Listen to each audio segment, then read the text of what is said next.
కలిపింది ఒక 60 పోస్టులు.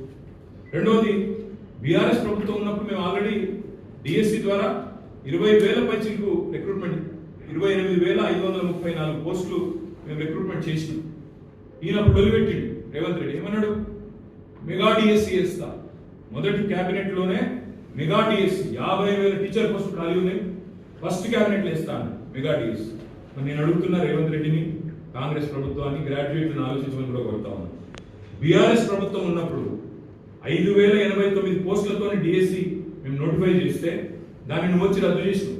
మేము అనుకున్నాం నువ్వు చెప్పినట్టు మరి 50,000 ఉద్యోగాలతో డిఎస్సి ఇస్తావేమో అనుకున్నాం. నువ్వేం చేసినావు? మరి మేము ఇచ్చిన 5,089కి అదనంగా 5,913 కలిపి 11,000 ఉద్యోగాలతో కొత్త నోటిఫికేషన్ ఇచ్చినాడు. అంటే ఒక్కటి కొత్త నోటిఫికేషన్ లేదు.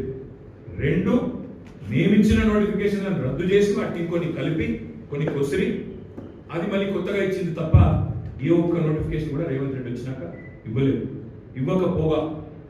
ఇవ్వకపోగా 2 లక్షల ఉద్యోగాలని చెప్పిన మాటను తుంగలో దక్కే విధంగా జాబ్ క్యాలెండర్ అన్నాడు. ఇంతవరకు అది అతి లేదు గతి లేదు. అదేవిధంగా ఇంకా దుర్మార్గం ఏంటంటే ముఖ్యమంత్రి గారి సహచరుడు ఆయన డిప్యూటీ చీఫ్ మినిస్టర్ మేము నిరుద్యోగులకు 4,000 రూపాయల నిరుద్యోగ వృత్తి అనే మాటనే ఇవ్వలేదు అని నిండు శాసనసభలో పచ్చి అబద్ధం. వాళ్ళ నాయకురాలు ప్రియాంక గాంధీ గారిని పిలిచేమో ఇక్కడ యూత్ డిక్లరేషన్ లో నెలకు 4,000 అని చెప్పి మాట. కానీ వెంటనే ఉప ముఖ్యమంత్రి గారు శాసనసభలో మాట మార్చి మేము ఉద్యోగాలు ఇస్తామన్నాం కానీ నిరుద్యోగ వృత్తి ఇస్తామని ఎక్కడ చెప్పాం అని చెప్పి మాట మార్చినారు. ఇవన్నీ కూడా తెలంగాణ యువత, తెలంగాణ నిరుద్యోగులు, తెలంగాణ గ్రాడ్యుయేట్లు అందరూ గమనించాలని చెప్పి నేను విజ్ఞప్తి చేస్తా ఉన్నాను. ఇవాళ ఈ ముఖ్యమంత్రి గారు సరే ప్రభుత్వ ఉద్యోగాలు ఎట్లా ఇస్తలేడు, జాబ్ క్యాలెండర్ ఎట్లా లేదు, మీకు అర్థమైపోయింది మోసం.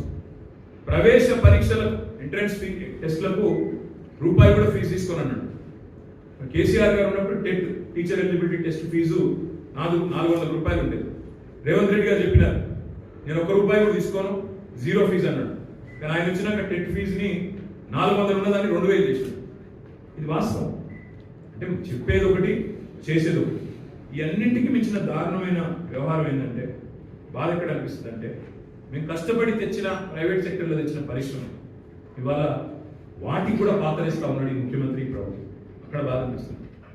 ఫార్మా సిటీ పేరిట 12,000 ఎకరాల్లో అద్భుతంగా భారతదేశంలో కాదు ప్రపంచంలో అతిపెద్ద ఫార్మా క్లస్టర్ పెట్టి ఒక 5 లక్షల ఉద్యోగాలు ప్రత్యక్షంగా పరోక్షంగా 5 లక్షల ఉద్యోగాల సృష్టికి మొత్తం రంగమంతా సిద్ధం చేస్తే ఈయన వచ్చి ఫార్మాసిటీ రద్దు అంటారు. అక్కడ రియల్ ఎస్టేట్ చేస్తాడు. ఫార్మాసిటీ రద్దు చేసి రియల్ ఎస్టేట్ చేస్తా అని చెప్పి ఈ ముఖ్యమంత్రి చెప్తా ఉన్నాడు.